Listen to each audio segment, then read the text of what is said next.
Hi friends, in this video I am going to show you in case in your browser if you are facing a green line across the browser window or any Google Chrome.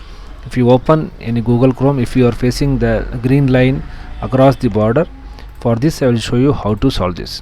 First open the Quick Kill Essential Antivirus and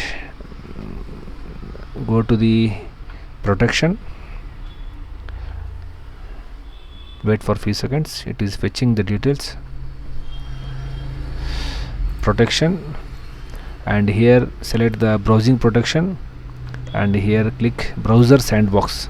Here an option is there called show green border on browser if sandbox is enabled. You need to untick this and click to save.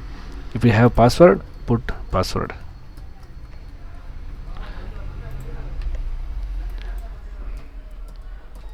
Sorry.